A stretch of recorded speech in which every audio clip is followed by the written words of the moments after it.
जी नाज़रीन, अस्सलाम वालेकुम। 3-4 बहुत अहम खबरें आपके साथ शेयर करनी है। उसमें सबसे पहली बात तो ये है कि साबिक वज़ीर ख़ज़ाना इसहाक़ डार साहब, उनका जो दायमी वारंट गिरफ्तारी है वो एहतसाब अदालत की जानिब से मुअत्तल कर दिया गया है और 7 अक्टूबर तक उन्हें पाकिस्तान में आना है और वो आकर अदालतों में अपना केस भुगतेंगे। राहदारी जमानत उनको मिल जाएगी, लेकिन गिरफ्तारी से वो बच जाएंगे, अपने खिलाफ मुकदमात का सामना करेंगे।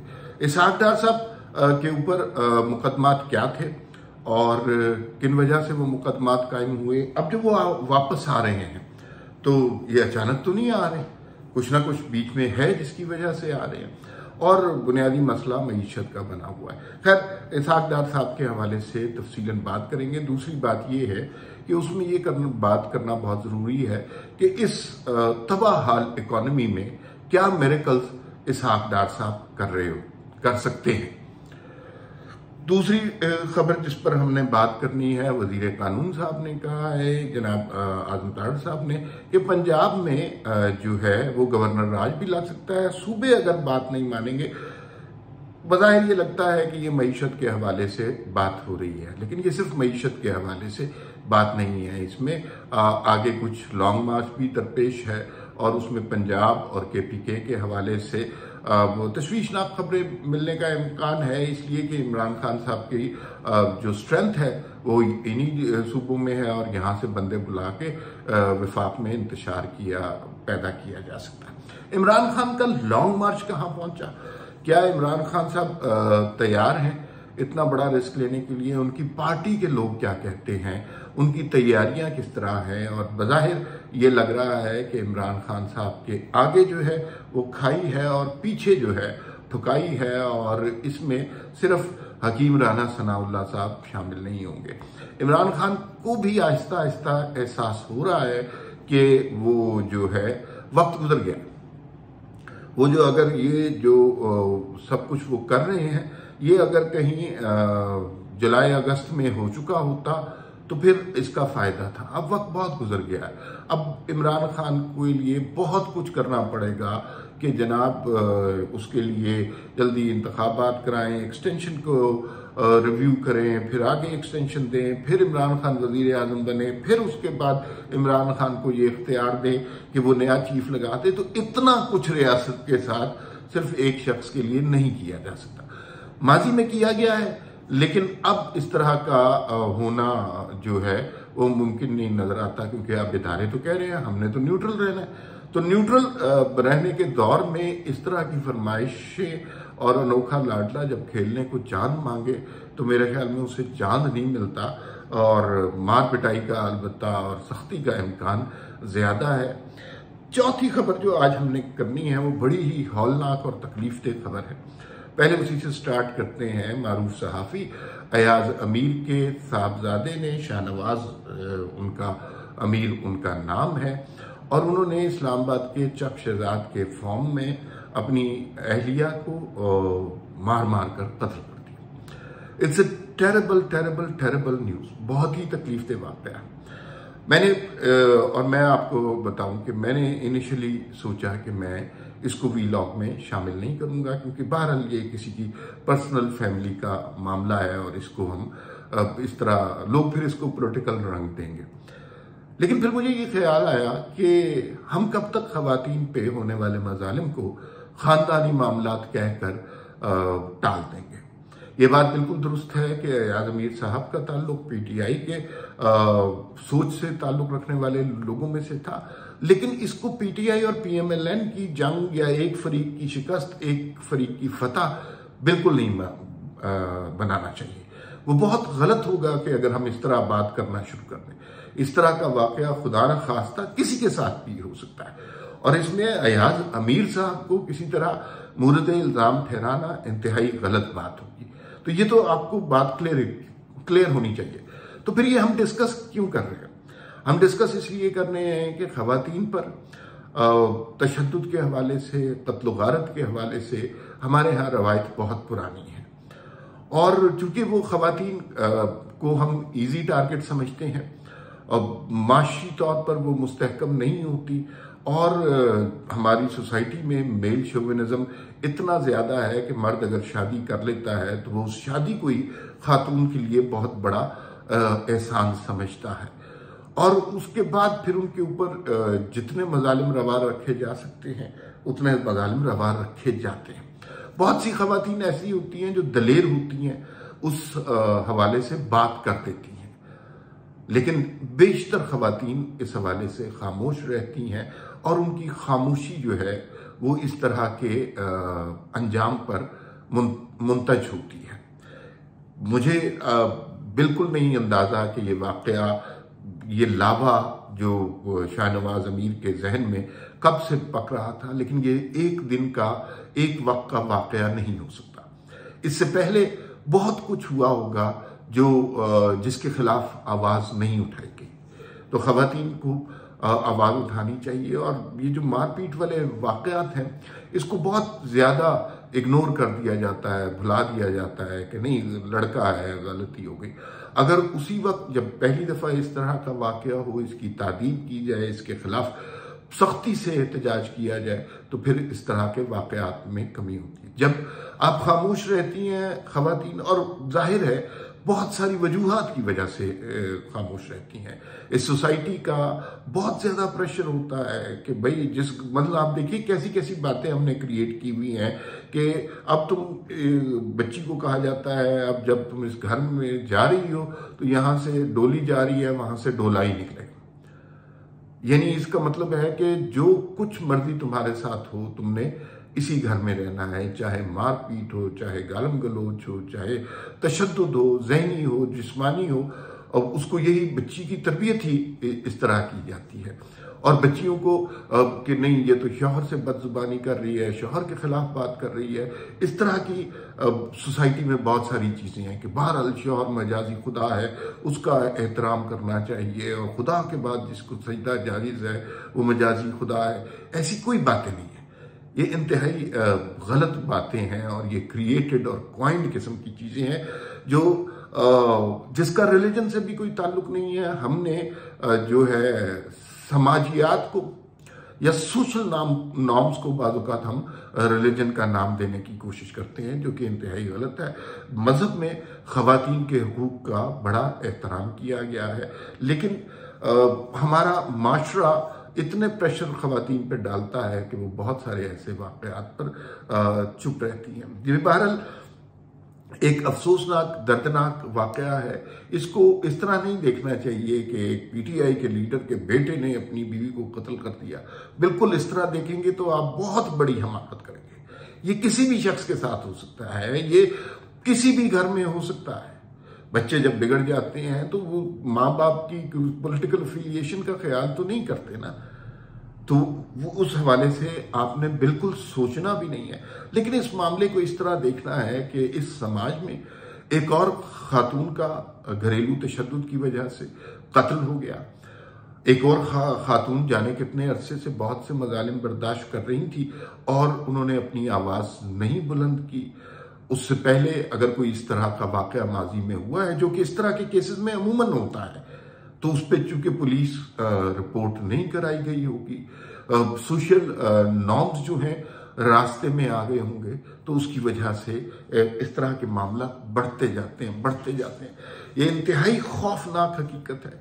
पुलिस भी बेतहाशा ऐसे मौके के ख़वातीन के साथ ज़्यादती हो, ख़वातीन का कत्ल कर दिया जाए, गैरत के नाम पे कत्ल किया जाए, पुलिस भी इस तरह के मुकदमात दायर करने से इनकारी होती है, इसलिए कि उनके पास एक रटा हुआ जवाब ये होता है कि ये जो है घरेलू मामला है और घरेलू मामलात में हम मुदाखलत नहीं कर सकते।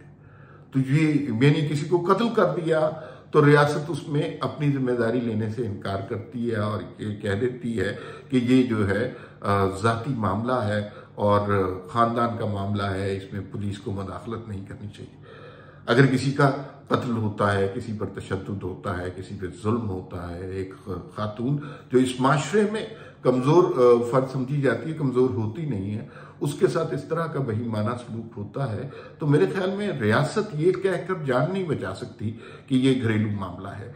इस जुल्म की का जवाब रियासत से भी लिया जाएगा। और ख़वातीन को जब इस तरह के लोग इब्तदा में ही इस तरह की कोई हरकत करें तो उस वक्त आवाज़ उठानी चाहिए। इसी तरह का एक बहुत तकलीफ दे केस हमने नूर मुकद्दम साहिबा के हवाले से भी देखा, वो भी बहुत एक तकलीफ दे चीज़ थी और उसको भी हाशश करने की कोशिश की। लेकिन जब बड़े लोगों के साथ ये, वो भी एक कबीर फैमिली थी और अयाज अमीर भी जाने पहचाने आदमी हैं, तो इस तरह की चीज़ें ऊपर उठती हैं।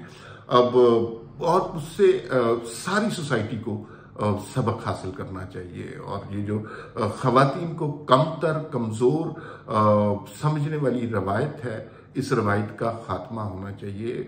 और मैंने वैसे जो देखा है कि जो ख़वातीन फाइनेंशियली इंडिपेंडेंट हो जाती हैं तो उनके रवैये मुख्तलिफ होते हैं, वो इतने खौफज़दा समाज का मुकाबला करने की एबिलिटी रखती हैं। लेकिन जहाँ पर फाइनेंशियली इंडिपेंडेंट नहीं होती तो फिर वहाँ पर ये मसले पैदा होते हैं। आप बच्चियों को तालीम और अच्छी तालीम ज़रूर दें ताकि वो अपने पाँव पर खड़ी हो सकें। ये बहरहाल इस केस के हवाले से बात थी और बहुत तकलीफ दे बात थी। खुदा के लिए इसको बिल्कुल कोई सियासी रंग ना दीजिएगा, वरना ये आप बहुत बड़ी गलती कर रहे होंगे। और ये घरेलू मामला भी नहीं है, ये समाजी मामला है, ये रियासती मामला है।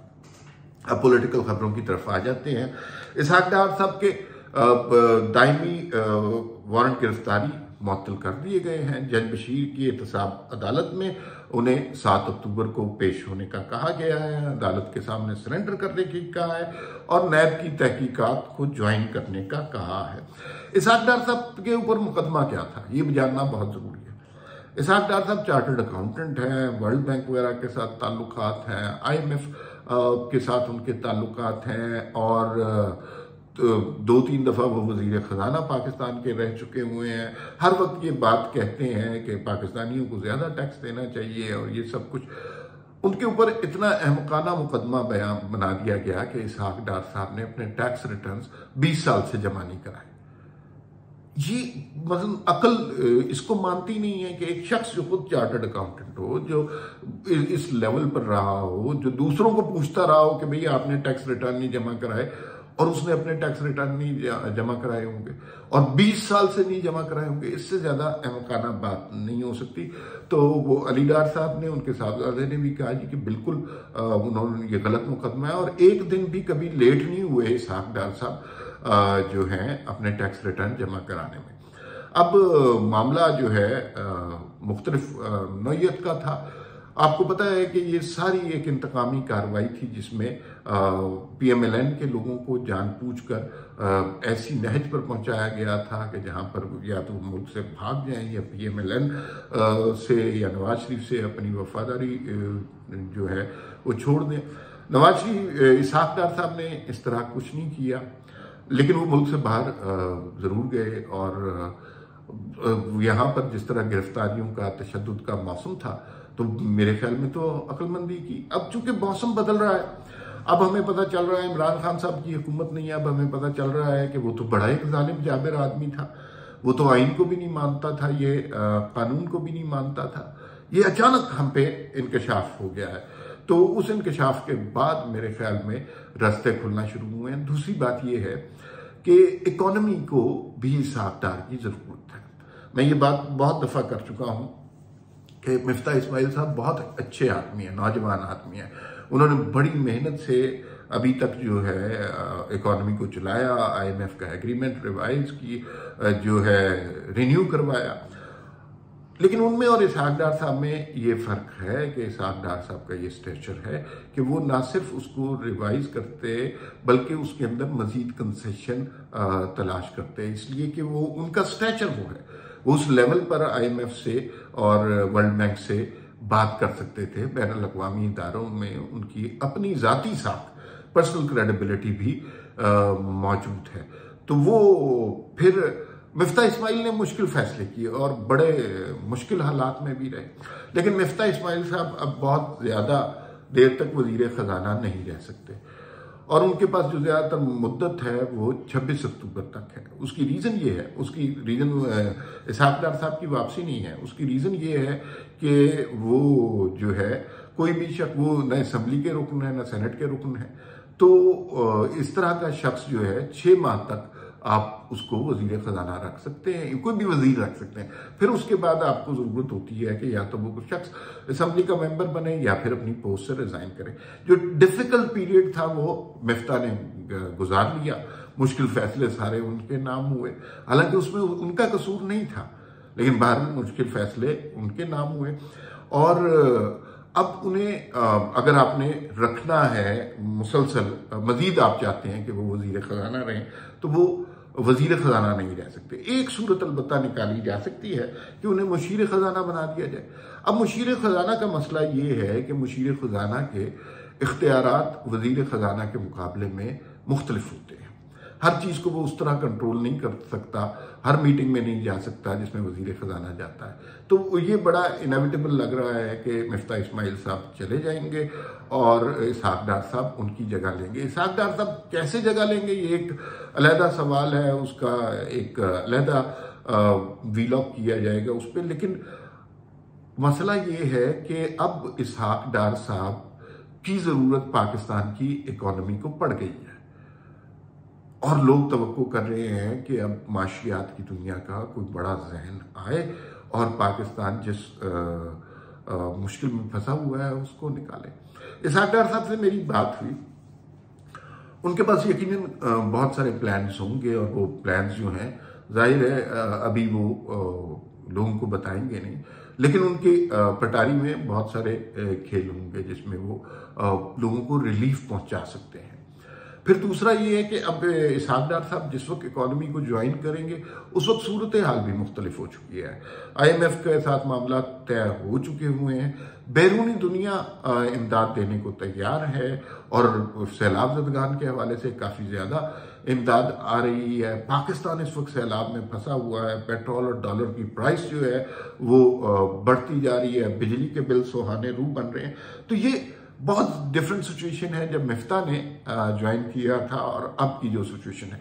अब अगर इसहाक डार साहब तशरीफ लाते हैं और अवाम को रिलीफ नहीं देते, क्योंकि अवाम के सब्र का पैमाना लबरेज हो चुका हुआ है, अब वो बिजली का बिल उतना नहीं बर्दाश्त कर सकते, अब फिर वो मार कुटाई पे उतर आएंगे।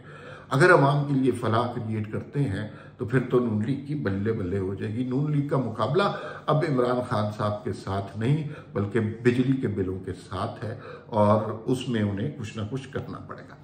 खान साहब के लॉन्ग मार्च की जनाब कहानी ये है कि पंजाब में वजीर कानून साहब ने कहा कि जनाब हम तो हैं गवर्नर राज, अगर सूबे हमारी बात नहीं मानेंगे तो गवर्नर राज भी लगाया जा सकता है और इसकी ऑप्शन मौजूद है। 2 सूबों के हवाले से ये बात हो रही है, KPK के हवाले से और पंजाब के हवाले से। जो बात नहीं मानेंगे उसमें झांसा जाहिर यही है कि आप बात नहीं मानेंगे मईशत के हवाले से, IMF के एग्रीमेंट के हवाले से, लेकिन इसके पीछे एक और सिचुएशन भी है और वो सिचुएशन है कि इमरान खान का जो लॉन्ग मार्च होना है उसके हवाले से जो उनकी तैयारियां हैं, क्या सूबे वफाक में इंतशार पैदा करना पसंद करेंगे, क्या KPK इमरान खान की पजीराई के लिए या हौसला अफजाई के लिए पूरा का पूरा KPK निकल आएगा, क्या परवेज इलाही साहब इमरान खान के साथ धोखा करेंगे या इमरान खान साहब के साथ चलेंगे, ये भी हमने देखना है। लेकिन परवेज इलाही की वजारत आला जो है कुछ नकाब पे अटकी हुई है और वो ज़्यादा देर के मेहमान नहीं है वज़ीर आला हाउस में। वो जल्दी जल्दी अपने कुछ केसेस को, मोनस के केसेस को, बुशरा बेबी और फराह बीबी के केसेस ख़त्म करा रहे हैं और उन्हें खुद भी इस बात का इदराक है कि अब वो ज़्यादा देर वज़ीर आला नहीं रह सकते। तो इस सूरत हाल में जो लॉन्ग मार्च की खान साहब धमकी दे रहे हैं वो काफ़ी मकाना लग रही है, इसलिए कि मैंने कल भी आपको बताया था लॉन्ग मार्च के लिए बड़ी तवील और मुनज़्ज़म किस्म की तैयारियों की ज़रूरत होती है। मौलाना फजलुर रहमान ने जब लॉन्ग मार्च किया था कराची से खैबर तक, पहले उन्होंने जलसे किए थे, लोगों को मोटिवेट किया था और फिर उसके बाद लोग चलने को तैयार थे। PTI के अंदर जो लोग हैं वो बुनियादी तौर पे किसी जमाने में सारे इस्टेब्लिशमेंट के मोहरे समझे जाते थे। ये सियासी जमात तो है ही नहीं, ये तो लोगों को इकट्ठा कर करके एक इलेक्शन का यूनिट बनाया गया था, और वो यूनिट और वो मंसूबा जो है अब नाकाम हो चुका है। अब उन्हीं इदारों को ख्याल आ रहा है कि ये तो सिक्योरिटी रिस्क बन चुका है, ये शख्स तो इस माशरे के लिए, इस मुल्क के लिए नुकसानदेह हो चुका है, तो इस सिक्योरिटी रिस्क को काउंटर किस तरह करना है।